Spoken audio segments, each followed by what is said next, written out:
Hi everyone, MP Will Greaves here with this week's Weekly Wrap.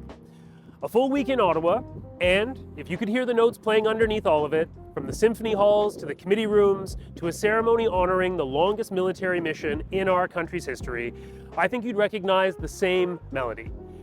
Canada is still figuring out what it owes to the people who've given it so much. Ottawa weeks are pretty full at the moment, and this one was no exception. I sat down with Parliamericas, an organization of parliamentarians from countries across the Western Hemisphere, to talk about the shared challenges and opportunities that connect us to our neighbours across the hemisphere. I met with the BC Truckers Association about the pressures facing the industry back at home, and I was glad to connect with Orchestras Canada, a meeting that matters to anyone who loves the Victoria Symphony, about the role of arts and culture in the fabric of our communities.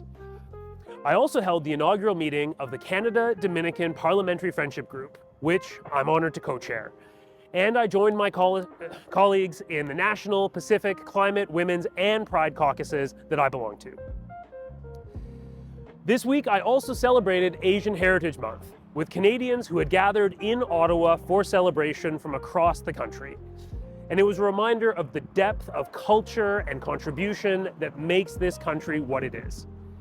And I was honored to attend the groundbreaking of the new memorial to Canada's mission in Afghanistan, the longest military operation in Canadian history. A moment that was worth pausing for.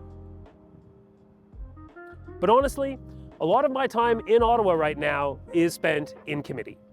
At Envy, we heard from the Secretary of State for Nature this week about the government's new nature strategy. We finalized a report on how we can protect freshwater, and we received testimony from Canada's Commissioner for Environment and Sustainable Development. These are things that will matter for the coast, for rivers, and for everyone in Victoria. At my new committee, Indigenous and Northern Affairs, affectionately known as INAN, we continued hearing from Indigenous chiefs, councillors, and community members about Senate amendments to legislation that would address the so-called second-generation cutoff.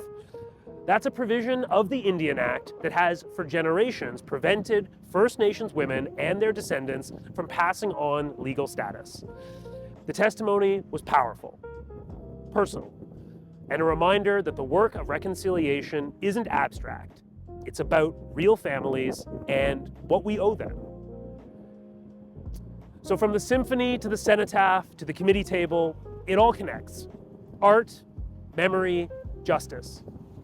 These are the notes this country keeps returning to. I'm looking forward to being back in the riding for the week ahead with lots planned. But I'll share that with you in next week's wrap. So that's the weekly wrap. Thanks for staying tuned, thanks for staying engaged, and I'll see you again soon.